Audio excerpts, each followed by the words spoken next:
Dalam nama Bapa dan Putra dan Roh Kudus. Amin. Saudari-saudaraku terkasih, hari ini hari Jumat 18 Maret 2022. Injil yang diberikan gereja untuk menjadi makanan rohani bagi kita diambil dari Matius 21 ayat 33 sampai 43 dan ayat 45 sampai ayat 46. Perikop ini berbicara tentang penggarap anggur dan sang tuan rumah, sang pemilik kebun anggur itu sendiri.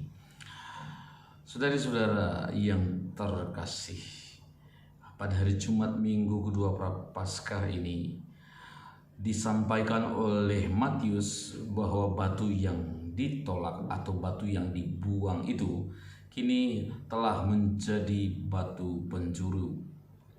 Dari semua penolakan yang telah dialami selama berabad-abad dalam sejarah keselamatan, ada satu yang menonjol di atas yang lain, yaitu penolakan terhadap anak Allah yang digambarkan tadi sebagai anak pemilik kebun anggur.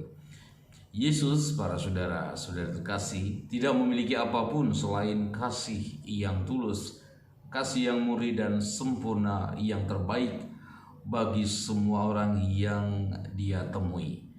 Dan dia bersedia untuk menawarkan hidupnya kepada siapapun yang mau menerima dan percaya.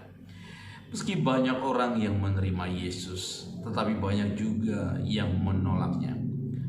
Maka pentinglah para saudara untuk memahami bahwa penolakan yang dialami Yesus ini meninggalkan rasa sakit dan penderitaan yang mendalam.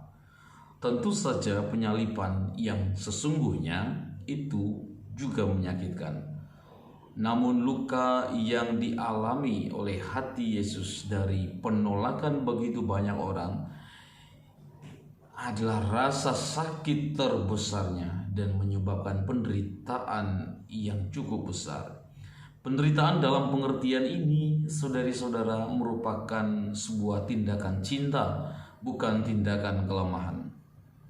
Yesus tidak menderita karena secara batin atau karena kesombongannya atau karena kepribadiannya yang buruk. Sebaliknya, hati Yesus terluka karena dia sangat mencintai, dan ketika cinta itu ditolak, cinta itu memenuhi dia dengan duka cita yang suci yang dibicarakan dalam sabda bahagia Matius 5 ayat 4. Berbahagialah mereka yang berduka cita karena mereka akan dihibur.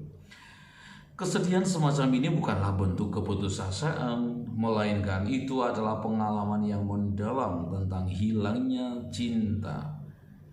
Itu sesuatu yang suci dan hasil dari kasihnya yang membara bagi semua orang. Ketika kita mengalami penolakan, sulitlah untuk memilah rasa sakit yang kita rasakan. Sangat sulit untuk membiarkan luka dan kemarahan yang kita rasakan itu berubah menjadi duka cita yang suci, yang memiliki pengaruh yang mendorong kita untuk maju melangkah menuju cinta yang lebih dalam atas mereka itu semua, di mana kita berduka atas mereka. Ini sulit dilakukan, namun inilah yang dilakukan oleh Tuhan kita Yesus Kristus. Inilah hasil dari Yesus yang melakukan ini adalah keselamatan dunia. Anda bayangkan para saudara, jika Yesus menyerah begitu saja, bagaimana jika saat penangkapannya Yesus memanggil seluruh malaikat untuk datang menyelamatkannya? Bagaimana jika dia melakukan pemikiran ini? Hasilnya adalah bahwa kita tidak akan pernah menerima anugerah keselamatan yang kekal melalui kematian dan kebangkitannya. Penderitaan tidak akan berubah menjadi cinta.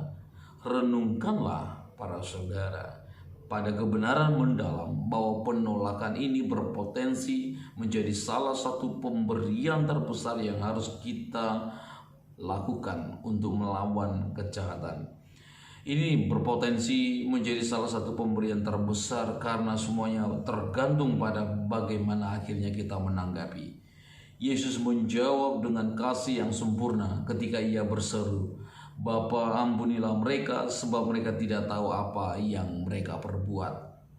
Tindakan kasih yang sempurna ini pada akhirnya berujung pada penolakan, namun memungkinkan Yesus menjadi batu penjuru gereja, dan oleh karena itu menjadi batu penjuru kehidupan baru.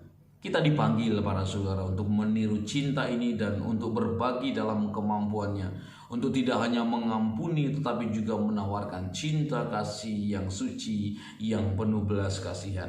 Ketika kita melakukannya, kita juga akan menjadi landasan cinta dan anugerah bagi mereka yang paling membutuhkan.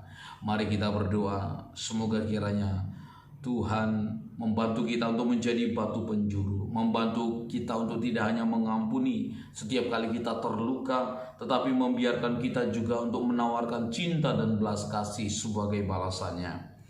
Yesus adalah contoh yang sempurna dari cinta ini. Semoga kita lalu berbagi dalam kasih yang sama ini, berseru bersama dengan Yesus, Bapa, ampunilah mereka sebab mereka tidak tahu apa yang mereka lakukan. Tuhan memberkati. Bapa dan Putra dan Roh Kudus. Amin.